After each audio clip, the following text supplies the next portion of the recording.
ಎಲ್ಲರಿಗೂ ನಮಸ್ಕಾರ. ಥಟ್ಟಂತ ಹೇಳಿ ಕ್ವಿಜ್ ಕಾರ್ಯಕ್ರಮಕ್ಕೆ ತಮಗೆಲ್ಲ ಸ್ವಾಗತ. ಪ್ರತಿ ವರ್ಷ ಜೂನ್ 21ರಂದು ಅಂತಾರಾಷ್ಟ್ರೀಯ ಯೋಗ ದಿನಾಚರಣೆಯನ್ನು ಆಚರಿಸ್ತೇವೆ. ಭಾರತಕ್ಕೆ ಮಾತ್ರ ಸೀಮಿತವಾಗಿದ್ದ ಈ ಆಚರಣೆ ಕಳೆದ 10 ವರ್ಷಗಳಿಂದ ಅಂತಾರಾಷ್ಟ್ರೀಯ ಮಟ್ಟದಲ್ಲಿ ಆಚರಣೆಗೆ ಬಂದಿದೆ. ಲಕ್ಷಾಂತರ ಜನ ಇದರ ಲಾಭವನ್ನು ಪಡಿತಾ ಇದ್ದಾರೆ. ಈ ಒಂದು ಹಿನ್ನೆಲೆಯಲ್ಲಿ ಯೋಗದ ಬಗ್ಗೆ ಸಂಕ್ಷಿಪ್ತವಾಗಿ ತಿಳಿದುಕೊಳ್ಳುವ ಒಂದು ಪ್ರಯತ್ನವನ್ನು ಮಾಡೋಣ. ಯೋಗದ ಮೂಲಭೂತ ಮಾಹಿತಿಯನ್ನು ತಿಳಿಸ್ಕೊಡೋದಕ್ಕೆ ಇಬ್ಬರು ಯೋಗಪಟುಗಳು ನಮ್ಮೊಡನೆ ಇದ್ದಾರೆ. ಅವರ ಪರಿಚಯ ಮಾಡಿಕೊಂಡು ಕಾರ್ಯಕ್ರಮ ಆರಂಭಿಸೋಣ. ಮೊದಲಿಗೆ ಡಾಕ್ಟರ್ ಭವ್ಯ ಅವರು. ಭವ್ಯ ಅವರಿಗೆ ಸ್ವಾಗತವನ್ನು ಕೋರ್ತಾ ಇದ್ದೇವೆ. ಡಾಕ್ಟರ್ ಭವ್ಯ ಅವರ ಜೊತೆ ಬಂದಿದ್ದಾರೆ ಡಾಕ್ಟರ್ ಮುಕ್ತಾಂಬಿಕಾ. ಮುಕ್ತಾಂಬಿಕಾ ಅವರಿಗೂ ಸಹ ನಾವು ಸ್ವಾಗತವನ್ನು ಕೋರ್ತಾ ಇದ್ದೇವೆ. ಇಬ್ಬರೂ ಡಾಕ್ಟರ್ಗಳಲ್ಲಿ ಭಿನ್ನ. ತಾವು ಸಿದ್ಧ ಅನ್ನೋದಾದರೆ ನೇರವಾಗಿ ನಮ್ಮ ಮಾತುಕತೆ ಆರಂಭಿಸಬಹುದು. ಮೊದಲಿಗೆ ಡಾಕ್ಟರ್ ಭವ್ಯ ಅವರು ತಮ್ಮ ಸಂಕ್ಷಿಪ್ತ ಪರಿಚಯ ಮಾಡಿಕೊಡಬೇಕು. ತಮ್ಮ ಹೆತ್ತವರ ಬಗ್ಗೆ, ವಿದ್ಯಾಭ್ಯಾಸದ ಬಗ್ಗೆ, ವೃತ್ತಿ ಅನುಭವದ ಬಗ್ಗೆ ಮತ್ತು ಈಗೇನು ಮಾಡ್ತಾ ಇದ್ದೀರಿ, ಈ 4 ಅಂಶಗಳನ್ನು ಪ್ರಧಾನವಾಗಿ ಇಟ್ಕೊಂಡು ಸಂಕ್ಷಿಪ್ತವಾಗಿ ತಮ್ಮ ಪರಿಚಯ. ನಮಸ್ಕಾರ ಎಲ್ರಿಗೂ. ನಾನು ಡಾಕ್ಟರ್ ಭವ್ಯ ಅಂತ ಹೇಳಿ. ಮೂಲತಃ ನಾನು ಹೊಸಕೋಟೆ ಗ್ರಾಮಾಂತರ ಜಿಲ್ಲೆ ಇಂದ ಬಂದಿರ್ತೇನೆ. ನನ್ನ ತಂದೆಯವರು ಬಸವಯ್ಯ ಅಂತ ಹೇಳಿ, ತಾಯಿ ರೇಣುಕಾ ದೇವಿ. ಸೊ ಇವರಿಗೆ 2ನೇ ಮಗಳಾಗಿ ನಾನು ಜನಿಸಿರ್ತೇನೆ. ಗ್ರಾಮಾಂತರದಲ್ಲೇ ನನ್ನ ಒಂದು ಪ್ರಾಥಮಿಕ ಶಿಕ್ಷಣ ಆಗಿರುತ್ತೆ. ತದನಂತರ ನಾನು ಬೆಂಗಳೂರಿನ ಸಿಟಿ ಇದರಲ್ಲಿ ನ್ಯಾಷನಲ್ ಕಾಲೇಜ್ನಲ್ಲಿ ನನ್ನ PUCಯನ್ನು ಮಾಡಿದ್ದೆ. ತದನಂತರ ಉಜಿರೆ ಧರ್ಮಸ್ಥಳ ಕಾಲೇಜಿನಲ್ಲಿ bachelor of naturopathy and yogic sciences ಅಂತ ಹೇಳಿ, ಇದು ಆಯುಷ್ ಪದ್ಧತಿಯ ಒಂದು ವೈದ್ಯಕೀಯ ಪದ್ಧತಿ ಆಗಿರುತ್ತೆ. ಇದು 5 ವರ್ಷಗಳ ಕೋರ್ಸ್ ಆಗಿರುತ್ತೆ. ಸೊ ಇದನ್ನು ನಾನು ಉಜಿರೆ ಧರ್ಮಸ್ಥಳ ಕಾಲೇಜ್ನಲ್ಲಿ ಮಾಡ್ಕೊಂಡಿರ್ತೀನಿ. ಅದಾದ ನಂತರ ಎಸ್ವ್ಯಾಸ ಅಂತ ಹೇಳಿ ಜಿಗಣಿನಲ್ಲಿ ಒಂದು ಪ್ರಖ್ಯಾತ ಯೋಗ ಸಂಸ್ಥೆ ಇದೆ, ವಿಶ್ವವಿಖ್ಯಾತ ಸಂಸ್ಥೆ ಇದೆ, ಸ್ವಾಮಿ ವಿವೇಕಾನಂದ ಯೋಗ ಅನುಸಂಧಾನ ಸಂಸ್ಥಾನ ಅಂತ ಹೇಳಿ. ಅಲ್ಲಿ 3 ವರ್ಷಗಳ ಕಾಲ ಯೋಗ ರಿಸರ್ಚ್, ಯೋಗ ಮತ್ತು ಡಯಾಬಿಟೀಸ್ ಬಗ್ಗೆ ಆಗುವಂಥ ಒಂದು ರಿಸರ್ಚ್ ಪ್ರೋಗ್ರಾಮ್ನಲ್ಲಿ ರಿಸರ್ಚ್ ಆಫೀಸರ್ ಆಗಿ ದೇಶದಾದ್ಯಂತ ಯೋಗದಿಂದಲೇ ಹೇಗೆ ನಾವು ನಿಯಂತ್ರಣಕ್ಕೆ ತರ್ಬೋದು ಈ ಶುಗರ್ ಕಾಯಿಲೆಯನ್ನು ಅನ್ನೋದ್ರ ಬಗ್ಗೆ ಸಂಶೋಧನೆ ಮಾಡ್ತಾ ಇದ್ದೆ. ಅದಾದ ನಂತರ ಜಿಂದಾಲ್ ಯೋಗ ಆ್ಯಂಡ್ ನೇಚರ್ ಕ್ಯೂರ್ ಆಸ್ಪತ್ರೆ ಇದೆ. ಅಲ್ಲಿ ನಾವು ಆಕ್ಯುಪಂಕ್ಚರ್ ಯೋಗ ಆಗಿರ್ಬೋದು, ಜೀವನ ಶೈಲಿ ಬಗ್ಗೆ ಆಗಿರ್ಬೋದು, ಆಹಾರ ಪದ್ಧತಿ ಆಗಿರ್ಬೋದು, ಇದರ ಬಗ್ಗೆ ನಾನು ಕೆಲಸವನ್ನು ಮಾಡ್ತಾ ಇದ್ದೆ. ವೈದ್ಯಾಧಿಕಾರಿಯಾಗಿ ಸೇವೆ ಸಲ್ಲಿಸ್ತಾ ಇದ್ದೆ. ಈಗ ಕಳೆದ 10 ವರ್ಷಗಳಿಂದ ತುಮಕೂರು ಜಿಲ್ಲೆಯ ಸಿದ್ಧರ ಬೆಟ್ಟ, ಕೊರಟಗೆರೆ ತಾಲೂಕಿನಲ್ಲಿ ಸಿದ್ಧರ ಬೆಟ್ಟ ಅಂತ ಹೇಳಿ ಒಂದು ಶಿವನ ಆಲಯ ಇದೆ. ಅಲ್ಲಿ ನಾನು ವೈದ್ಯಾಧಿಕಾರಿಯಾಗಿ ಯೋಗ ಮತ್ತು ಪ್ರಕೃತಿ ಚಿಕಿತ್ಸೆಯ ತಜ್ಞರಾಗಿ ಕಾರ್ಯನಿರ್ವಹಿಸ್ತಾ ಇದ್ದೀವಿ. ಬಹಳ ಸಂತೋಷ ಡಾಕ್ಟರ್ ಭವ್ಯ ಅವರೇ. ವಿಸ್ತೃತವಾಗಿ ತಮ್ಮ ಪರಿಚಯ ಮಾಡಿಕೊಟ್ರಿ. ತಮ್ಮ ಕಾರ್ಯಕ್ಷೇತ್ರ ಬಹಳ ವಿಶಾಲವಾಗಿದೆ ಅನ್ನೋದು ನಮಗೆ ಗೊತ್ತಾಯಿತು. ನಂತರ ಹೆಚ್ಚಿನ ಮಾಹಿತಿ ತಿಳಿದುಕೊಳ್ಳೋಣ. ಈಗ ಡಾಕ್ಟರ್ ಮುಕ್ತಾಂಬಿಕಾ ಅವರು ತಮ್ಮ ಪರಿಚಯ ಮಾಡಿಕೊಡ್ಬೇಕು. ಎಲ್ರಿಗೂ ನಮಸ್ಕಾರ. ನಾನು ಡಾಕ್ಟರ್ BC ಮುಕ್ತಾಂಬಿಕಾ. ನನ್ನ ಹುಟ್ಟಿದ್ದು 1969ನೇ ಇಸವಿ, ಶಿಕಾರಿಪುರ ಗ್ರಾಮ, ಶಿವಮೊಗ್ಗ ಜಿಲ್ಲೆ. ನಂತರ ಅಲ್ಲಿನೇ ನನ್ನ PUC ವಿದ್ಯಾಭ್ಯಾಸವನ್ನು ಮುಗಿಸಿ ಬ್ಯಾಚುಲರ್ ಆಫ್ ಆಯುರ್ವೇದ ಮೆಡಿಸಿನ್ ಅಂದರೆ BA-MS ಓದೋದಕ್ಕೆ ಬೆಂಗಳೂರಿಗೆ ಬಂದಿರ್ತೇನೆ. ಇಲ್ಲಿ ಗೌರ್ಮೆಂಟ್ ಕಾಲೇಜಲ್ಲಿ ಅದನ್ನು ಮುಗಿಸಿದ್ದೇನೆ. ನನ್ನ MD ಸಹ ಅಂದರೆ ಸ್ನಾತಕೋತ್ತರ ವಿದ್ಯಾಭ್ಯಾಸವನ್ನು ಸಹ ಅದೇ ಕಾಲೇಜಿನಲ್ಲಿ ಮುಗಿಸಿದ್ದೇನೆ. ಅದು ಆಯುರ್ವೇದದಲ್ಲಿ ಪದವಿ. ನಂತರ ಇಂಗ್ಲೀಷ್ ಮೆಡಿಸಿನ್ ಅಂದರೆ ಅಲೋಪತಿ ಅಂತ ಏನು ಕರಿತೀವಿ, ಅದರಲ್ಲಿ ಒಂದು training course of in emergency medicine ಅಂತ ಇತ್ತು. ಆ ವಿದ್ಯಾಭ್ಯಾಸವನ್ನು ಸಹ ಮುಗಿಸಿರುತ್ತೇನೆ. ನಂತರ ಎಸ್ವ್ಯಾಸ ಯೂನಿವರ್ಸಿಟಿಯಲ್ಲೇ ನಾನು ಸಹ post graduation diploma in yoga therapy ಅಂತ ಅದು ಕೂಡ ಮಾಡ್ಕೊಂಡಿದ್ದೇನೆ. 1998ನೇ ಇಸ್ವಿಯಲ್ಲಿ ನಾನು ಸರ್ಕಾರಿ ಹುದ್ದೆಗೆ ಆ, ಸೇರಿರುತ್ತೇನೆ. ನನ್ನ ಮೊದಲ ಸೇವೆಯನ್ನು ಕನಕಪುರ ರಾಮನಗರ ಜಿಲ್ಲೆ ಇಲ್ಲಿ 2 ವರ್ಷ ಮಾಡಿದ್ದೇನೆ. ನಂತರ ಬಳ್ಳಾರಿ ಜಿಲ್ಲೆಯ ಜೋಳದರಾಶಿ, ದೇವನಹಳ್ಳಿ ತಾಲೂಕಿನ ಹೆಗ್ಗನಹಳ್ಳಿ ಮತ್ತು ಬೆಂಗಳೂರು ಉತ್ತರ ತಾಲೂಕಿನ ಬ್ಯಾತ ಈ ಗ್ರಾಮಗಳಲ್ಲಿ ವೈದ್ಯಾಧಿಕಾರಿಯಾಗಿ ಸೇವೆಯನ್ನು ಸಲ್ಲಿಸಿರುತ್ತೇನೆ. ಇಲ್ಲಿ ಆಯುರ್ವೇದದಲ್ಲಿ ನಾವು ಹಳ್ಳಿಯವರಿಗೆ ಹೆಚ್ಚಿನ ಮನೆಮದ್ದು ತರಬೇತಿಗಳನ್ನು ನೀಡಿರುತ್ತೇವೆ ಮತ್ತು ಯೋಗ ತರಗತಿಗಳನ್ನು ಸಹ ಮಾಡ್ತಾ ಇದ್ದೇವೆ. ನಮ್ಮ ಚಿಕಿತ್ಸಾಲಯಗಳಲ್ಲೂ ಯೋಗ ತರಗತಿಗಳು ದಿನನಿತ್ಯ ನಡೀತಾ ಇದ್ದು ಜನಸಾಮಾನ್ಯರಿಗೆ ಯೋಗದ ಬಗ್ಗೆ ಸಾಕಷ್ಟು ಅರಿವನ್ನು ಮೂಡಿಸಿದ್ದೇವೆ. ತುಂಬ ಸಂತೋಷ ಡಾಕ್ಟರ್ ಮುಕ್ತಾಂಬಿಕಾ ಅವರೇ. ತಮ್ಮ ಕಾರ್ಯ ಚಟುವಟಿಕೆ ಗ್ರಾಮಾಂತರ ಪ್ರದೇಶಗಳಲ್ಲಿ ಹರಡಿರೋದನ್ನು ನಾವು ನೋಡಬಹುದು. ಡಾಕ್ಟರ್ ಭವ್ಯ ಅವರೇ, ಮೊದಲಿಗೆ ಯೋಗ ಅಂದರೆ ಏನು? ಬಹಳ ಸರಳವಾಗಿ ನಮಗೆ ವಿವರಿಸಬೇಕು. ಸರಿ, ಯೋಗ ಅಂತ ಹೇಳಿದ್ರೆ ಮನಃಪ್ರಶಮನೋಪಾಯ ಯೋಗ ಅಂತ ಹೇಳ್ತೀವಿ. ಮನಸ್ಸನ್ನು ಶಾಂತವಾಗಿರುವಂಥ ಸ್ಥಿತಿಯನ್ನು ನಾವಿಲ್ಲಿ ಯೋಗ ಅಂತ ಹೇಳ್ಬೋದು. ದೇಹ ಮನಸ್ಸು ಶಾಂತವಾಗಿತ್ತು ಅಂತ ಹೇಳಿದ್ರೆ ಸಮತೋಲನದಲ್ಲಿರುವಂಥ ಕ್ರಿಯೆಗೆ ನಾವಿಲ್ಲಿ ಯೋಗ ಅಂತ ಹೇಳ್ಬೋದು. ನಮ್ಮ ಚಟುವಟಿಕೆಯಲ್ಲಿ ನಾವು ಸಾಮಾಜಿಕವಾಗಿ, ನಾವು ದೈಹಿಕವಾಗಿ, ನಾವು ಆಧ್ಯಾತ್ಮಿಕವಾಗಿ ಸಮತೋಲನದಲ್ಲಿರುವಂಥ ಕ್ರಿಯೆಗೂ ಸಹ ಇಲ್ಲಿ ಯೋಗ ಅಂತ ಹೇಳ್ಬೋದು ಸರ್. ಮುಕ್ತಾಂಬಿಕಾ ಅವರೇ, ಮನಸ್ಸನ್ನು ಸಾಮಾನ್ಯವಾಗಿ ಮಂಗನಿಗೆ ಹೋಲಿಸ್ತಾರೆ. ಮಂಗ ಒಂದು ಕಡೆ ಕೂರಲ್ಲ, ಒಂದು ಕಡೆ ನಿಲ್ಲೋಲ್ಲ, ಜಿಗಿತಾನೇ ಇರುತ್ತೆ, ಅವಕಾಶ ಸಿಕ್ಕಾಗಲ್ಲ. ಮನಸ್ಸು ಸಹ ಹಾಗೆ ಚಂಚಲವಾದದ್ದು. ಬೇಡ ಬೇಡ ಅಂದರೂ 10 ವಿಚಾರಗಳು ಒಟ್ಟಿಗೆ ಬರುತ್ತೆ. ಹೇಗೆ ಇದನ್ನು ನಿಯಂತ್ರಿಸೋದು ಈ ಮನಸ್ಸನ್ನು? ಪತಂಜಲಿ ಮಹರ್ಷಿಗಳು ಯೋಗ ಚಿತ್ತವೃತ್ತಿ ನಿರೋಧ ಅಂತ ಹೇಳಿದ್ದಾರೆ. ಅಂದರೆ ಮನಸ್ಸನ್ನು ನಿಯಂತ್ರಣಗೊಳಿಸೋದು ಅಂತಲೇ. ಹೇಗೆ ಅನ್ನೋದು ಈಗಿನ ಒತ್ತಡದ ಪರಿಸ್ಥಿತಿಯಲ್ಲಿ ಬಹಳ ಕಷ್ಟಕರ ಅಂತಲೇ ಹೇಳ್ಬೋದು. ಅದಕ್ಕೇ ಯೋಗ ಅಂಥೇಳಿ ಅದನ್ನು ಅಷ್ಟಾಂಗ ಯೋಗ ಅಂತ ಹೇಳಿದ್ದಾರೆ. ಅದರಲ್ಲಿ ಅಷ್ಟಾಂಗ ಅಂದರೆ 8 ಮೆಟ್ಟಿಲುಗಳು. ಅವನ್ನು ಒಂದೊಂದಾಗಿ ನಾವು ಸಾಧನೆ ಮಾಡ್ತಾ ಬರೋದ್ರಿಂದ ನಮ್ಮ ಮನಸ್ಸನ್ನು ನಿಯಂತ್ರಣಗೊಳಿಸಬಹುದು ಅಂಥೇಳಿ. ಅಂದರೆ ಯಾವುದು ಅಷ್ಟಾಂಗ ಯೋಗಗಳು ಅಂತ ಹೇಳಿದರೆ ಯಮ, ನಿಯಮ, ಆಸನ, ಪ್ರಾಣಾಯಾಮ, ಪ್ರತ್ಯಾಹಾರ, ಧ್ಯಾನ, ಧಾರಣ, ಸಮಾಧಿ. ಈ ರೀತಿ ಒಂದೊಂದೇ ಮೆಟ್ಟಿಲುಗಳನ್ನು ನಾವು ಹತ್ತುತ್ತಾ ಹೋಗಬೇಕು. ಅದರಿಂದ ನಮ್ಮ ಮನಸ್ಸನ್ನು ಸುಲಭವಾಗಿ ನಿಯಂತ್ರಣಗೊಳಿಸಬಹುದಾಗಿದೆ. ಅಷ್ಟೇ ಅಲ್ಲದೆ ಯೋಗ ಕರ್ಮಸು ಕೌಶಲಂ ಅಂತ ಕೂಡ ಕರೀತಾರೆ. ಅಂದರೆ ಕರ್ಮ ಅಂದರೆ ಕೆಲಸ, ನಾವು ಮಾಡೋ ಕೆಲಸ. ಅದರಲ್ಲಿ ಕೌಶಲ ಅಂದರೆ ಸ್ಕಿಲ್, ನಿಪುಣತೆ. ನಮ್ಮ ಮಾಡೋ ಕೆಲಸದಲ್ಲಿ ನಿಪುಣತೆಯನ್ನು ಸಾಧನೆ ಮಾಡೋದು ಕೂಡ ಒಂದು ಯೋಗನೇ ಆಗಿದೆ. ಮತ್ತು ಭಗವದ್ಗೀತೆನೆಲ್ಲ ಹೇಳ್ತಾರೆ, ಯೋಗ ಸಮತ್ವಂ ಉಚ್ಯತೆ. ಸುಖ ಇರ್ಬೋದು, ದುಃಖ ಇರ್ಬೋದು, ಉಷ್ಣ ಇರ್ಬೋದು, ಶೀತ ಇರ್ಬೋದು, ಈ ಥರ ಎಲ್ಲ ದ್ವಂದ್ವ ಪರಿಸ್ಥಿತಿಗಳಲ್ಲಿ ಸಮತ್ವವನ್ನು ಕಾಪಾಡಿಕೊಳ್ಳೋದು ಕೂಡ ಯೋಗನೇ ಆಗಿದೆ. ಸೊ ಈ ಆಸನ, ಪ್ರಾಣಾಯಾಮ ಮತ್ತು ಬ್ರೆತ್ ಕಂಟ್ರೋಲ್ ಅಂದರೆ ಉಸಿರಾಟಿನ ನಿಯಂತ್ರಣದಿಂದ ನಾವು ಮನಸ್ಸನ್ನು ನಿಯಂತ್ರಣ ಮಾಡ್ಬೋದು. ಭವ್ಯ ಅವರೇ, ದೇಹ ಮನಸ್ಸನ್ನು ನಿಯಂತ್ರಿಸುತ್ತಾ, ಮನಸ್ಸು ದೇಹವನ್ನು ನಿಯಂತ್ರಿಸುತ್ತಾ? ದೇಹದಿಂದ ನಾವು ಮನಸ್ಸನ್ನು ನಿಯಂತ್ರಣ ಮಾಡ್ತಾ ಹೋದರೆ ಹಠಯೋಗ ಅಂತ ಹೇಳ್ತೀವಿ. ಮನಸ್ಸನ್ನು ನಾವು ಕೇಂದ್ರೀಕರಿಸಬೇಕು ಅಂತ ಹೇಳಿದ್ರೆ ಫಿಸಿಕಲ್ ಫಿಟ್ನೆಸ್ಸು ಬೇಕಾಗೇ ಆಗುತ್ತೆ ಸರ್. ಸೊ ಹಾಗೆ ಆದ್ದರಿಂದ ನಾವು ಕ್ರಮಬದ್ಧವಾಗಿ ನಮ್ಮ ದೇಹವನ್ನು ದಂಡಿಸ್ತಾ ಹೋದಷ್ಟು ಮನಸ್ಸು ಕಂಟ್ರೋಲಿಗೆ ಬರೋದಕ್ಕೆ ಸಾಧ್ಯತೆ ಆಗ್ತಾ ಹೋಗುತ್ತೆ. ಸೊ ಆದ ಕಾರಣದಿಂದ ಅಷ್ಟಾಂಗ ಯೋಗದಲ್ಲಿ ಮೊದಲು ಯೋಗ ಬರುತ್ತೆ. ಸೊ ಯೋಗದಲ್ಲಿ ಏನು ಅಂತ ಹೇಳಿದ್ರೆ ಯಮ, ನಿಯಮ, ಈ ಡಿಸಿಪ್ಲಿನ್ಸ್ನ ನಾವೇನು ಕಾಪಾಡ್ತಾ ಹೋಗ್ತೀವೋ ಸೊ ಅದು ನಮ್ಮ ದೇಹಕ್ಕೆ ಒಂದು ಬದ್ಧತೆಯನ್ನು ಕೊಡ್ತಾ ಹೋಗುತ್ತೆ. ಆ ದೇಹ ಸದೃಢವಾದಾಗ ನಮಗೆ ಮನಸ್ಸು ಕಂಟ್ರೋಲ್ ಬರೋದಕ್ಕೆ ಸಾಧ್ಯತೆ ಆಗುತ್ತೆ. ಈ ಮನಸ್ಸನ್ನು ಮತ್ತು ದೇಹವನ್ನು ಒಂದು ಚಾನಲ್, ಒಂದು ಎನರ್ಜಿ ಚಾನಲ್ ಕಾಪಾಡ್ತಾ ಇರುತ್ತೆ. ಅದನ್ನು ನಾವು ಪ್ರಾಣಾಯಾಮ, ಪ್ರಾಣಶಕ್ತಿ ಅಂತ ಹೇಳ್ಬೋದು. ಸೊ ದೇಹಕ್ಕೆ ಮನಸ್ಸಿಗೆ ಕನೆಕ್ಷನು ಅಂತ ಹೇಳಿದ್ರೆ ಬ್ರೆತ್ ಅಂತ ಹೇಳ್ತೀವಿ. ನಮ್ಮ ಉಸಿರಾಟದ ಕ್ರಮವನ್ನು ನಾವು ಕಂಟ್ರೋಲಿಗೆ ತಂದಾಗ ದೇಹನೂ ಕಂಟ್ರೋಲಿಗೆ ಬರುತ್ತೆ, ಮನಸ್ಸನ್ನು ಕಂಟ್ರೋಲಿಗೆ ಬರುತ್ತೆ.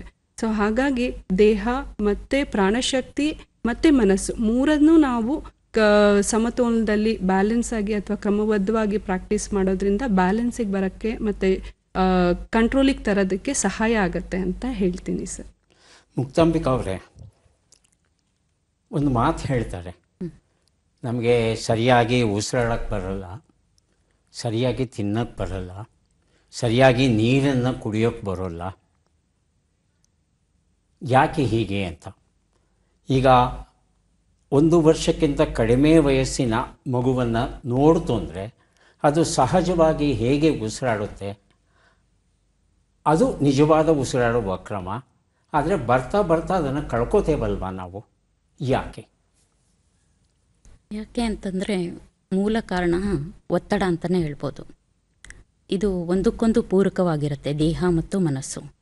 ಈಗಿನ ಜೀವನ ಶೈಲಿ ಏನಾಗಿದೆ, ಹೆಚ್ಚಿನ ಒತ್ತಡ ತರ್ತಾ ಇರೋದ್ರಿಂದ ಉಸಿರಾಟದಲ್ಲಿ ಹೆಚ್ಚು ಕಮ್ಮಿ ಆಗ್ತಾ ಇದೆ ಅಂತ ಅನಿಸುತ್ತೆ. ಅದಕ್ಕೆ ನಾವು ಪ್ರಾಣಾಯಾಮದ ಮುಖಾಂತರ ನಮ್ಮ ಉಸಿರಾಟವನ್ನು ನಿಯಂತ್ರಣಗೊಳಿಸೋದ್ರಿಂದ ಇದನ್ನು ಮನಸ್ಸನ್ನು ಕಂಟ್ರೋಲ್ ಮಾಡ್ಕೋಬೋದು. ಉಸಿರಾಟದಿಂದ ದೇಹವನ್ನು ನಿಯಂತ್ರಿಸಬಹುದು ಅಂತಾರೆ. ನಮ್ಮ ವಿದ್ಯಾರ್ಥಿಗಳನ್ನು ಕೇಳ್ತು ಅಂದರೆ ಪರೀಕ್ಷೆ ಬರ್ತಾ ಇದ್ದ ಹಾಗೇ ವಿಪರೀತ ಆತಂಕ, ಒತ್ತಡ, ಟೆನ್ಷನ್. ವರ್ಷ ಪೂರ್ತಿ ಓದಿದ್ದೀನಿ ಸರ್, ಆದರೆ ಪರೀಕ್ಷಾ ಕೊಠಡಿಯೊಳಗೆ ಹೋಗಿ ಕೂತು ಪ್ರಶ್ನೆ ಪತ್ರಿಕೆ ಕೈ ತಗೋತಾ ಇದ್ದ ಹಾಗೆ ಎಲ್ಲ ಮರ್ತೋಗ್ಬಿಡುತ್ತೆ ಸರ್. ಇವರಿಗೆ ಏನು ಸಲಹೆ ನೀಡೋಕ್ಕೆ ಇಷ್ಟಪಡ್ತೀರಾ? ಮಕ್ಕಳಿಗೆ ಅಥವಾ ಎಕ್ಸಾಮಿನೇಷನ್ಸು ಎಜುಕೇಷನ್ ಲೆವೆಲ್ನಲ್ಲಿರೋರಿಗೆ ಸುಲಭವಾದ ಒಂದು ಯೋಗದ ಉಪಾಯ ಅಂತ ಹೇಳಿದ್ರೆ, ಆಗಲೇ ಇಷ್ಟೊತ್ತು ನಾವು ಮಾತಾಡ್ದಂಗೆ ಬ್ರೆತ್ ಕಂಟ್ರೋಲ್ ಮಾಡೋದ್ರಿಂದ ನಮ್ಮ ಟೆನ್ಷನ್ ಸಹ ಕಂಟ್ರೋಲ್ ಆಗುತ್ತೆ. ಸರ್, ಟೆನ್ಷನಲ್ಲಿ 2 ಥರ ಟೆನ್ಷನ್ ಇರುತ್ತೆ ನಮ್ಮಲ್ಲಿ. ಸ್ಟ್ರೆಸ್ಸನ್ನು 2 ಥರ ನಾವು ಕ್ಲಾಸಿಫೈ ಮಾಡ್ತೀವಿ, ಯೂಸ್ಟ್ರೆಸ್, ಡಿಸ್ಟ್ರೆಸ್ ಅಂತ. ಯೂಸ್ಟ್ರೆಸ್ ಅಂದರೆ ಯೂಸ್ಫುಲ್ ಸ್ಟ್ರೆಸ್ ಅಂತ ಹೇಳಿ. ಈಗ ಒಂದು ಎಕ್ಸಾಮ್ ಇದ್ರೇ ನಾವು ಓದೋದು, ಅದು ನಮಗೆ ಬೇಕು, ಒಂದೇನೋ ಒಂದು ಹಂತ ಇದ್ರೇ ನಾವು ಆ ಕಡೆಗೆ ಕೆಲಸ ಮಾಡೋದು, ಅದು ಬೇಕಾಗಿರುವಂಥ ಸ್ಟ್ರೆಸ್ಸು. ನಮಗೆ ಹಸಿವಾಗುತ್ತೆ ಅಂತ ಅಡುಗೆ ಮಾಡ್ತೀವಿ, ಊಟ ಮಾಡ್ತೀವಿ, ಇದು ಒಂಥರ ನಮಗೆ ಯೂಸ್ಫುಲ್ ಸ್ಟ್ರೆಸ್, ನಮಗೆ ಯೂಸ್ ಆಗುವಂಥ ಸ್ಟ್ರೆಸ್ಸು, ಬೇಕಾಗಿರುವಂಥ ನಮ್ಮ ಕೆಲಸ ಕಾರ್ಯಗಳನ್ನು ಮಾಡೋದಕ್ಕೆ ಬೇಕಾಗಿರುವಂಥ ಒಂಥರ ಸ್ಟ್ರೆಸ್, ಅದನ್ನು ಯೂಸ್ ಸ್ಟ್ರೆಸ್ ಅಂತೀವಿ. ಇದು ಸಹಜವಾಗಿ ಎಲ್ಲದರಲ್ಲೂ ನೋಡೋವಂಥದ್ದನ್ನೇ. ಸೊ ಅದೇ ನಮಗೆ ಆ ಸ್ಟ್ರೆಸ್ಸನ್ನೇ, ಆ ಆತಂಕನೇ ನಾವು ಲಾಂಗ್ ಟರ್ಮ್ ಆಗಿ ತೊಗೊಂಡು ಹೋದಾಗ ಡಿಸ್ಟ್ರೆಸ್ ಅಂತ ಹೇಳ್ತೀವಿ. ಇದನ್ನ ಡಿಸೀಸ್ ಸ್ಟ್ರೆಸ್ ಅಂತ ಹೇಳ್ತೀವಿ. ಎಕ್ಸಾಮ್ ಎಲ್ರಿಗೂ ಬರುತ್ತೆ, 100 ಜನ ಎಕ್ಸಾಮ್ ಬರೀತಾ ಇರ್ತಾರೆ, ಎಕ್ಸಾಮ್ ಅವರಿಗೆ ಬರುತ್ತೆ 90 ಮೆಂಬರ್ಸು, 90 ಜನ ಎಕ್ಸಾಮಲ್ಲಿ ಆರಾಮಾಗಿ ಎಕ್ಸಾಮ್ ಬರೀತಾರೆ, ಎಕ್ಸಾಮ್ ಟೆನ್ಷನ್ ಕಳ್ಕೊಳ್ತಾರೆ. ಇನ್ನು 10 ಜನ ಎಕ್ಸಾಮ್ ಇದ್ರೂ, ಎಕ್ಸಾಮ್ ಕಳೆದು ಹೋದ್ರೂ ಆ ಟೆನ್ಷನ್ ಅವ್ರನ್ನಲ್ಲಿ ಕಾಡ್ತಾ ಇರುತ್ತೆ.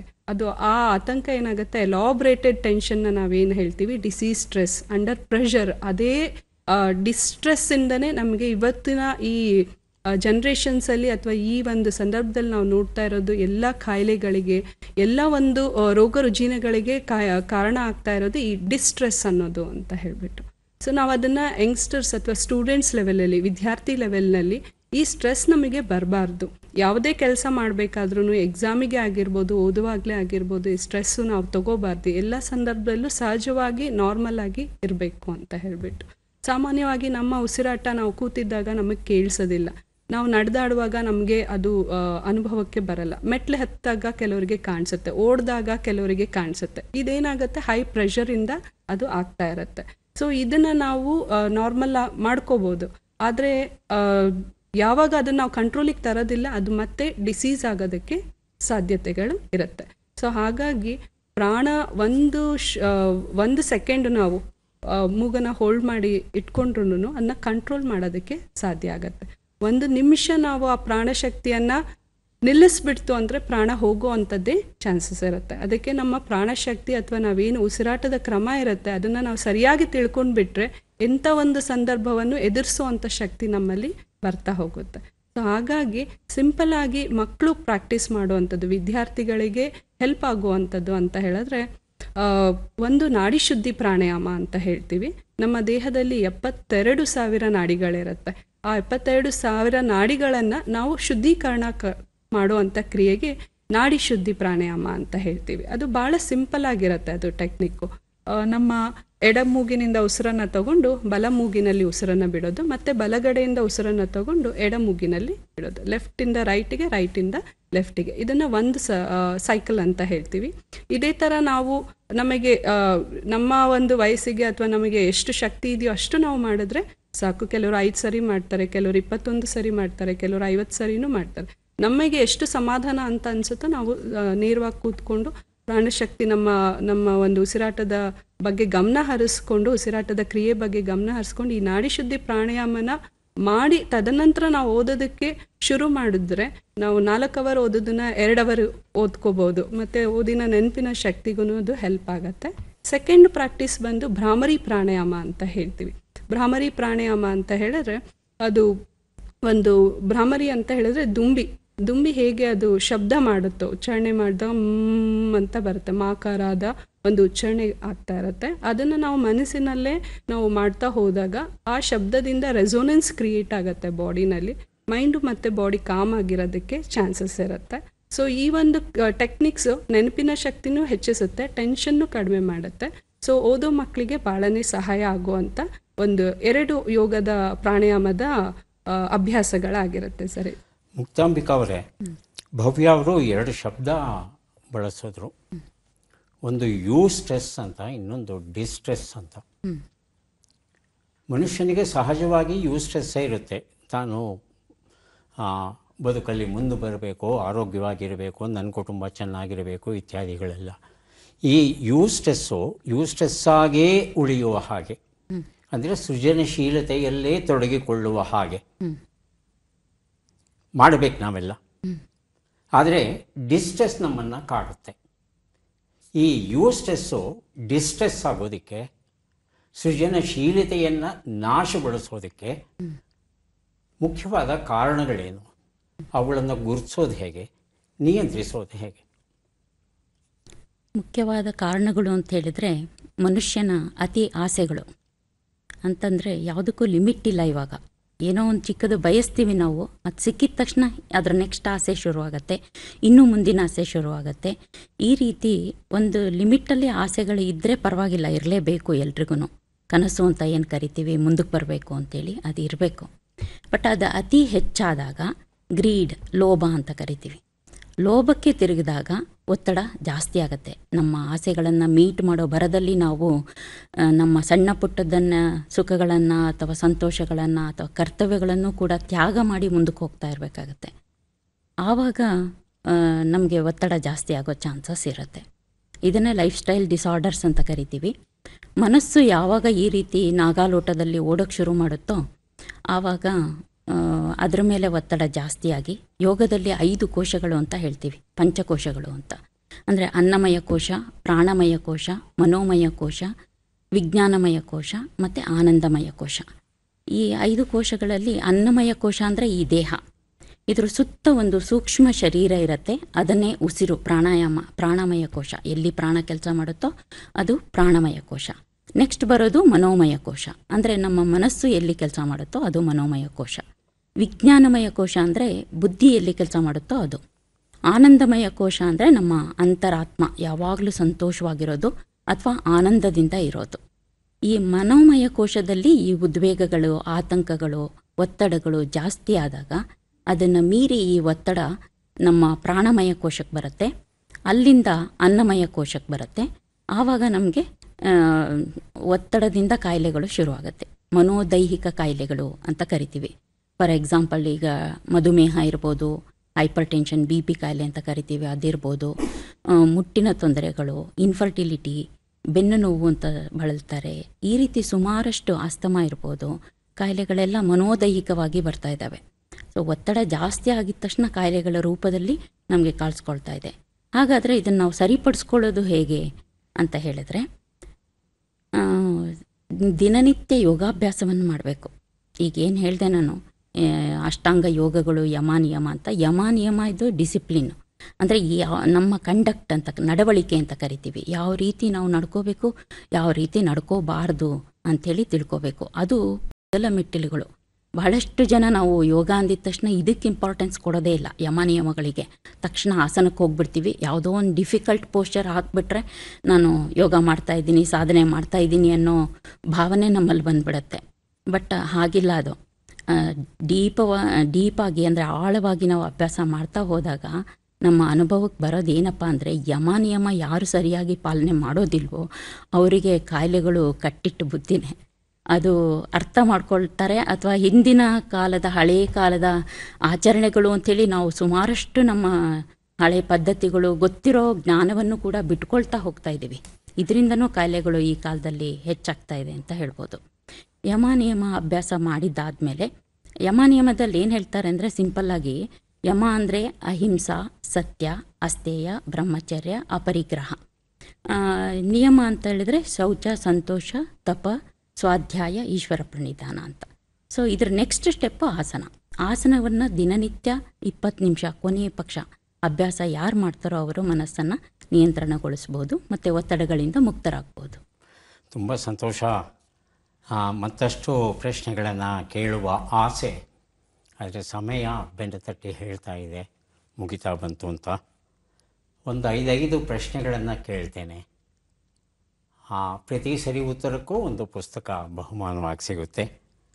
ಸಿದ್ಧವಾಗಿದ್ದರೆ ಡಾಕ್ಟರ್ ಭವ್ಯ ಅವರಿಂದ ಆರಂಭಿಸ್ತೇವೆ. ಸಿದ್ಧವಾಗಿದ್ದೀರಾ? ಮೊದಲ ಪ್ರಶ್ನೆ, ಯೋಗದ ಮೂಲ ಉದ್ದೇಶವೇನು? ದೈಹಿಕ, ಮಾನಸಿಕ, ಆಧ್ಯಾತ್ಮಿಕ ಶಿಸ್ತು, ದೈಹಿಕ, ಮಾನಸಿಕ, ಸಾಮಾಜಿಕ ಶಿಸ್ತು. ಸರ್, ದೈಹಿಕ, ಮಾನಸಿಕ, ಆಧ್ಯಾತ್ಮಿಕ ಶಿಸ್ತು. ಮುಂದಿನ ಪ್ರಶ್ನೆ, ಯೋಗ ಎಂದರೆ ಜೋಡಿಸುವುದು. ಆಧ್ಯಾತ್ಮಿಕ ಪರಿಭಾವನೆಯಲ್ಲಿ ಯಾವುದನ್ನು ಜೋಡಿಸುತ್ತೇವೆ? ದೇಹ, ಮನಸ್ಸು, ಆತ್ಮ, ಪರಮಾತ್ಮ. ಆತ್ಮ ಪರಮಾತ್ಮನ. ಮುಂದಿನ ಪ್ರಶ್ನೆ, ಅಂತಾರಾಷ್ಟ್ರೀಯ ಯೋಗ ದಿನಾಚರಣೆಯನ್ನು ಜೂನ್ 21ರಂದು ಏಕೆ ಆಚರಿಸುತ್ತಾರೆ? ದಕ್ಷಿಣಾಯನದ ಆರಂಭದ ದಿನ, ಉತ್ತರಾಯಣದ ಆರಂಭದ ದಿನ. ಉತ್ತರಾಯಣ ಆರಂಭದ ದಿನ. ಮುಂದಿನ ಪ್ರಶ್ನೆ, 84 ಲಕ್ಷ ಆಸನಗಳನ್ನು ಯಾರು ಕಲಿಸಿದರು? ಪತಂಜಲಿ, ಶಿವ. ಶಿವ. ಮುಂದಿನ ಪ್ರಶ್ನೆ, ಯಾವ ವರ್ಷ ಅಂತಾರಾಷ್ಟ್ರೀಯ ಯೋಗ ದಿನಾಚರಣೆಯಲ್ಲಿ ಅತ್ಯಂತ ಹೆಚ್ಚಿನ ಜನರು ಭಾಗವಹಿಸಿ ಗಿನ್ನೆಸ್ ದಾಖಲೆಯನ್ನು ಮಾಡಿದರು? June 21, 2023, June 21, 2024. 23 ಸರ್, 2023. 23. ಉತ್ತರಗಳನ್ನು ನೋಡ್ತಾ ಹೋಗೋಣ. ಒಂದು ಉತ್ತರ, ದೈಹಿಕ, ಮಾನಸಿಕ, ಆಧ್ಯಾತ್ಮಿಕ ಶಿಸ್ತನ್ನು ರೂಪಿಸೋದು ಯೋಗದ ಉದ್ದೇಶ. ಸರಿಯಾದ ಉತ್ತರ ಕೊಟ್ಟಿದ್ದೀರಿ. ಎರಡನೇ ಪ್ರಶ್ನೆಗೆ ಉತ್ತರವನ್ನು ನೋಡೋಣ. ಆತ್ಮ ಪರಮಾತ್ಮನನ್ನು ಆಧ್ಯಾತ್ಮಿಕ ಮಟ್ಟದಲ್ಲಿ ಜೋಡಿಸೋದು ಯೋಗ, ಆದರೆ ಲೌಕಿಕ ಮಟ್ಟದಲ್ಲಿ ದೇಹ ಮನಸ್ಸನ್ನು ಜೋಡಿಸೋದು ಯೋಗ. ಸರಿಯಾದ ಉತ್ತರ ಕೊಟ್ಟಿದ್ದೀರಿ. ಮುಂದಿನ ಪ್ರಶ್ನೆ, ಉತ್ತರಾಯಣ ಆರಂಭದ ಕಾಲ.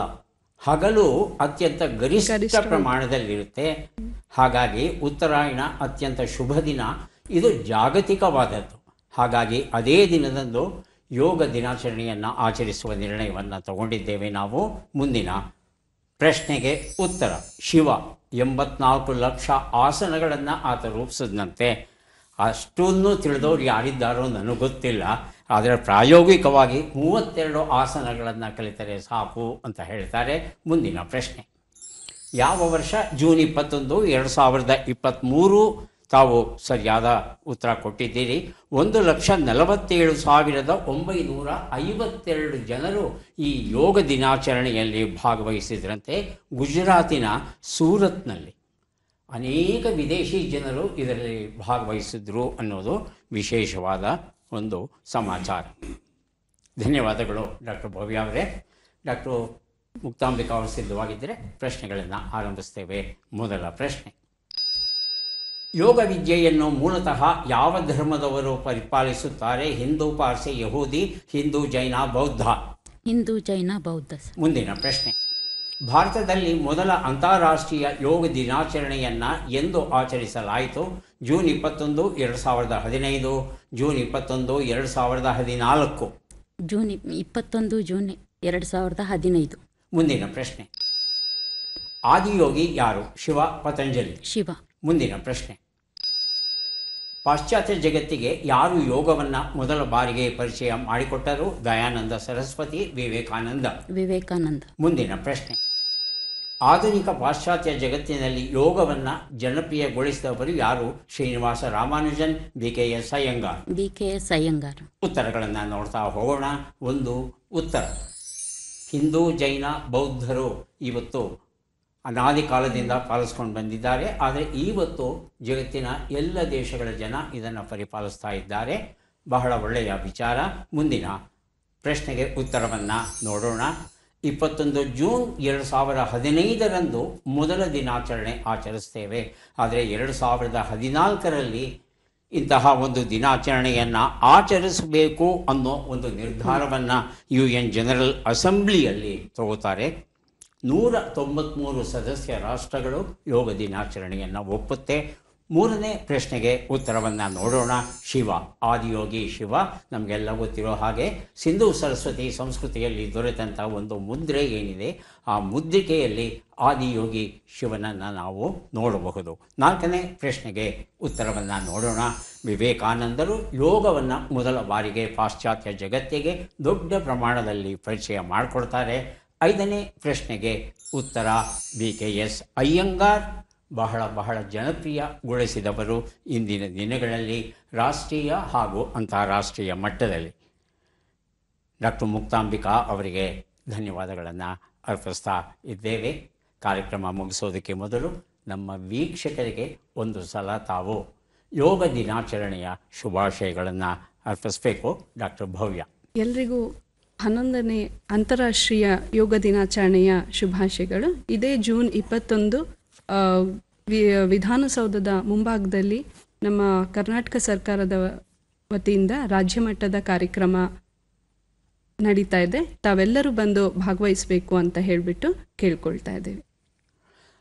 ಡಾಕ್ಟರ್ ಮುಕ್ತಾಂಬಿಕಾ. ಅಂತಾರಾಷ್ಟ್ರೀಯ ಯೋಗ ದಿನಾಚರಣೆಯ ಶುಭಾಶಯಗಳು. ಎಲ್ಲರೂ ಇದನ್ನು ಯೋಗವನ್ನು ಅಭ್ಯಾಸ ಮಾಡುವುದನ್ನು ಅಳವಡಿಸ್ಕೊಂಡು ಈ ಕಾರ್ಯಕ್ರಮವನ್ನು ಸದುಪಯೋಗ ಮಾಡಬೇಕು ಅಂಥೇಳಿ ಕೇಳ್ಕೊಳ್ತಾ ಇದ್ದೀನಿ.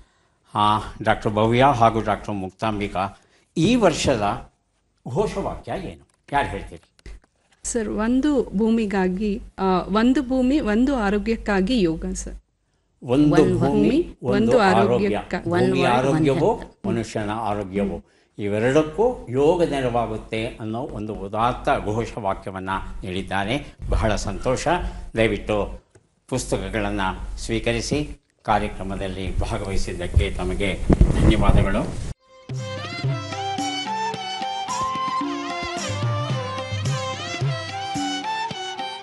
ಲೋಕ ಸಮೀಕ್ಷೆ VC ಅವರು ಬರೆದಿರುವಂಥದ್ದು ತಮಗೆ ಕೊಟ್ಟಿದ್ದೇವೆ. ತಮಗೂ ಸಹ 5 ಪುಸ್ತಕಗಳನ್ನು ಕೊಡ್ತಾ ಇದ್ದೇವೆ. 5 ಸರಿ ಉತ್ತರ ಕೊಟ್ಟಿದ್ದೀರಿ. ಹಾಗೆಯೇ ಸಾಧನೆಯೇ ಬದುಕು ಎನ್ನುವ ಒಂದು ವಿಶೇಷ ಪುಸ್ತಕ ಕೊಡ್ತಾ ಇದ್ದೇವೆ. ಡಾಕ್ಟರ್ BT ರುದ್ರೇಶ್ ಬರೆದಿರುವಂಥದ್ದು. ಅಭಿನಂದನೆಗಳು. ಧನ್ಯವಾದಗಳು ಸರ್. ವೀಕ್ಷಕರೇ, ತಮಗೂ ಸಹ ಅಂತಾರಾಷ್ಟ್ರೀಯ ಯೋಗ ದಿನಾಚರಣೆಯ ಶುಭಾಶಯಗಳು. ಮತ್ತೆ ಭೇಟಿಯಾಗೋಣ. ನಮಸ್ಕಾರ.